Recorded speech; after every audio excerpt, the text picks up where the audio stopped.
Okay, it's Monday morning. I'm tootling my way down to the lock at Gully Glass. I'm just hoping that the guy is there. I'm going really slowly, so that the guy there can see me coming, hopefully, and open the lock. But I seem to remember when I came up the river, they arrived quite early in the morning. So I'm hoping there's someone there now. It's about 8 o'clock, I think, something around those. I'm not sure. It's about 8 o'clock. I can see people driving around in their cars going to work, so it's a reasonable time. This is us coming up to Gully Glass Lock. No sign of any. Well, I saw a guy. He came outside rolling a cigarette, a young lad from out of the bigger building, and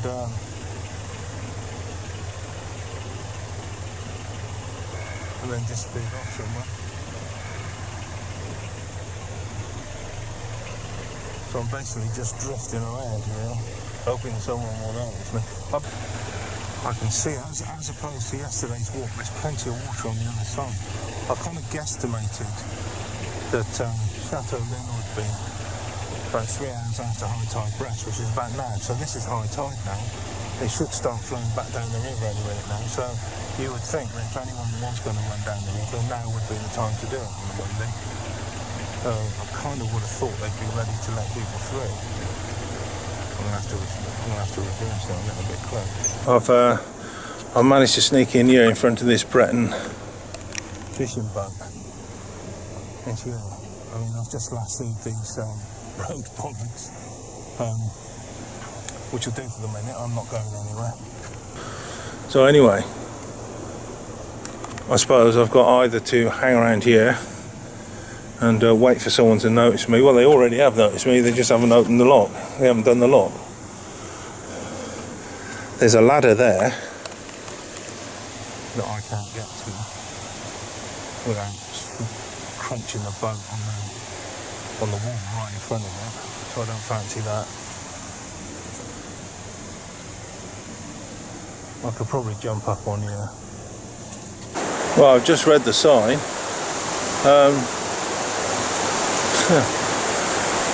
Basically, it seems that, I'm not sure what date it is, whether it's the 21st or even the 22nd, but they've got opening times up to the 20th, and 20th was at 3 o'clock in the afternoon. But it's high water now. This is high water. It's about 8:30, 9 o'clock in the morning, so this should be fucking open now. Unbelievable. Right, I think I've got a bit of a theory, because I did see a guy come out of the building as I was approaching the lock, and he definitely saw me. He stood there and looked at me. Right, he was rolling a cigarette outside that little building there with the blue windows.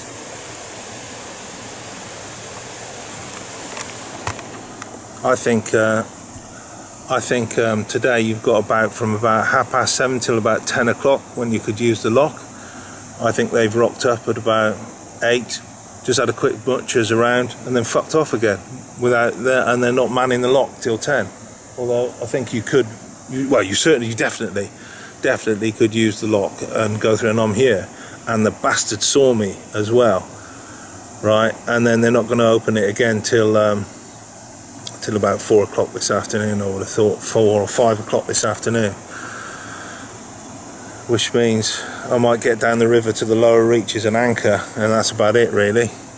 So I mean, you rotten bastard. Right, well that's me through the lock. That caught me as a surprise. The bloke came and shouted down at me, "Oh, you can go now." I was only expecting him for another hour or so, at least another hour. So anyway, I had to get a giddy up, so I couldn't think where I put the camera. So that's me through the lock. That's it, this bit of distance. So okay, it's late in the afternoon, but there's no reason why I can't get to the lower reaches of this river today and anchor up and do the rest tomorrow. So yeah, what is it about now? It's about 3 o'clock now, I think. So about 3, 4, 5, 6, 7. It'll be about 7 o'clock at night by the time I get to the bottom of the river.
it seems to be. I've done a service on it, and I've changed the fuel filter and the oil filter and everything. And there's white smoke, a little bit of white smoke coming out of it. So I'm going to have to look into that a little bit, I think.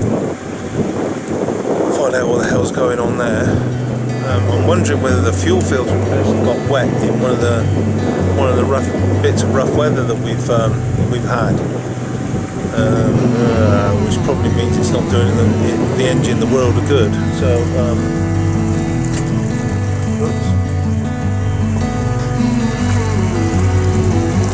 I do need to look into that a bit, I think. Get on some forums and ask some questions. But anyway, apart from that, I've come all the way down the river Alun. I'm right back down at the big S bend at the bottom. We're into like 12 metres of water. I've still got about 2.5 hours, maybe 2 hours, 2.5 hours of outgoing tide with me. So I think I might crack on and see if I can't get to La Frette and anchor at La Frette. Something along those lines. It's about 10 miles from here, so I should be able to do it within a couple of hours. And it's just still a really nice evening, you know. So anyway,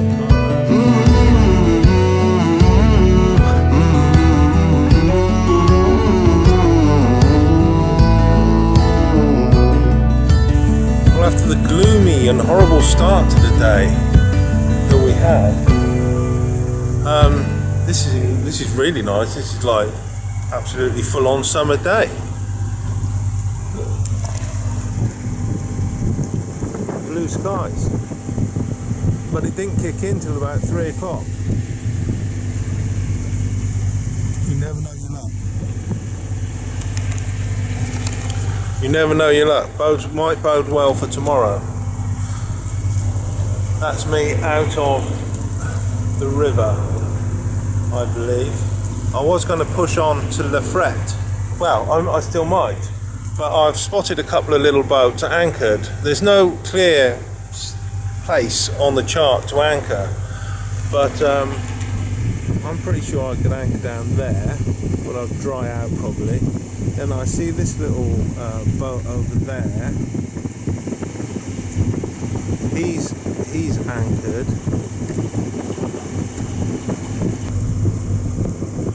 Where the dingy's going across in front of him, the big, I think that's a naiad or something. Oh well, that looks like that's anchored. Well, he's anchored.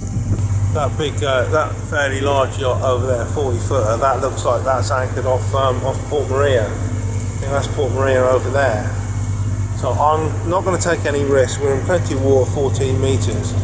But as there's two opportunities, a place over there and a place over there, I'm going to stick to the Boyd Channel and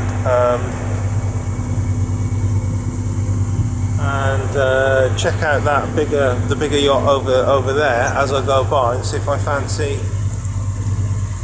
anchoring by where he is. He's probably a deep fin-keeled boat, so he's probably in plenty of water there. I could go in a bit closer, I would have thought. Right, I've anchored up at I've come down the river Alun. I've had a really nice trip down the river. It's been really good, apart from one thing, which is there is white fucking smoke coming out of the exhaust on that brand spanking new engine, which can be water getting in, or it's not burning fuel. But I don't think it's fuel, because when it's fuel, I think you get like a filmy, oily residue on the water. You can see if it's fuel. So I'm kind of thinking it's water. And I've just done a service on the engine, so I've been really good.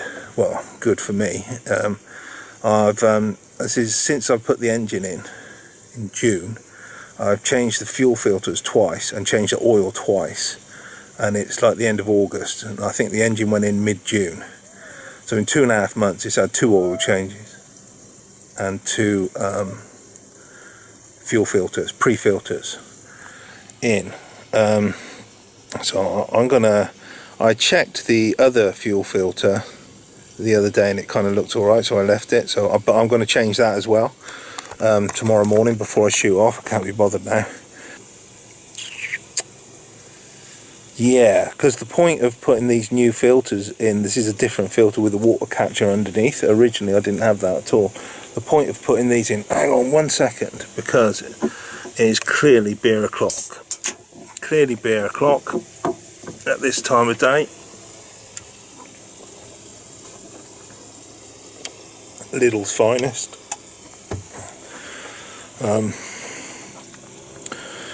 Right, so oh, that's actually quite good, yeah.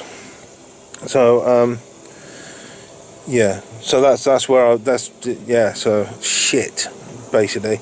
The way I'm feeling at the moment is that even if the engine packed up again, I'm just going to carry on, fuck it, without an engine. I'll just learn to manage without an engine. I'll just get a sweep or something. You know, I don't know, somewhere along those lines. I'll manage without an engine, bollocks to it. You know, because it's fucking getting on my tits, this is. Anyway, right, the next thing is I've just tried out this stuff,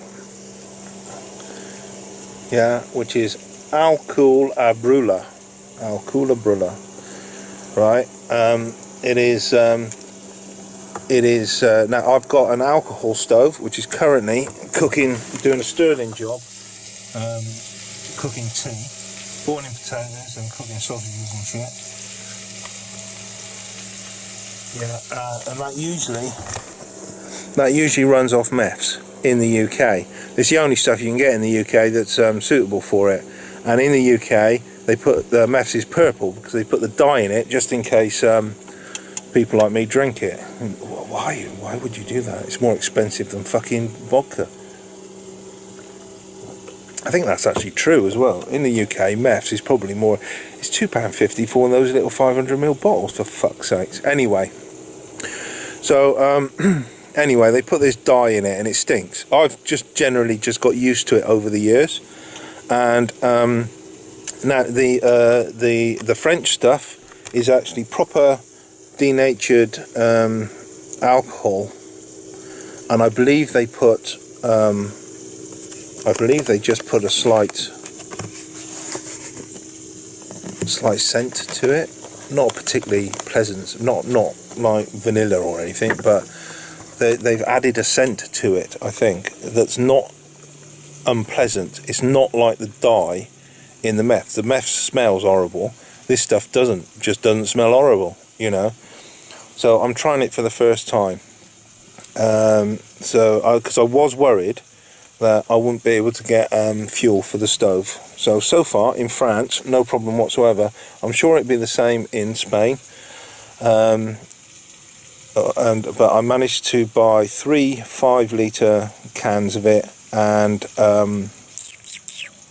these 2 little ones, and that's all they had in the shop. Right, that basically, I started off with 8 5-litre containers of MEFs, and now I've got the 3 5 and those 2, which is 5.5. So I've got 5 5-litre containers left now. So I was down to 2, which means I went through 6 since May the 12th. So it's like May, June, July, August, 3.5 months. So basically I'm using about 2 a month. Yeah, about 2 a month. So that's not too bad. So if I've got 5.5 with that one, that's basically getting on for another 3 months I've got there. So there's no panic to buy some, but when I get to Spain or the Canary Islands, if I could get down to the Canary Islands before I run out, you can just buy everything in the Canary Islands, really. So anyway, anyway. This stuff is no added dyes and crap like that. It's just straight denatured alcohol. Thank you very much, because the French just think if you go and drink it and kill yourself, that's your own fault because you're stupid, which is fine actually.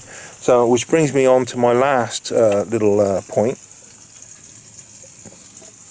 I was going to go to Le Fret, which is another 10 miles up that way. But as I come around the corner, out of the river, which is just over there. I came out that way, all the way around here. Then right in front of me, here, so you can barely see him, there, is a 40-foot, 36, 40-foot English Naiad, I think it is, boat. There, right, anchored on the 5-metre contour. Opposite this little village here, which is called Port Marina, which is very pleasant looking, isn't it? Really nice. There's a few boats boarding there. But basically, me and this other English chappie here are sat on the 5-metre contour line, just outside Port Marina, and I'm just outside the main channel. That's the main channel over there. That's the green on the main channel over there, which is not 200 metres away. And then there's tonight's sunset, which is just splendid, really, isn't it? That's just absolutely bang on. So it's all worked out quite well. It started off today, grey, raining, people not turning up to work, things not going to plan, and now I've achieved everything I wanted to. And the tea's on, I'm having a beer, and there's a lovely sunset. What's not to like? All's good with the world, apart from the engine. Fuck the engine. I'll manage without it.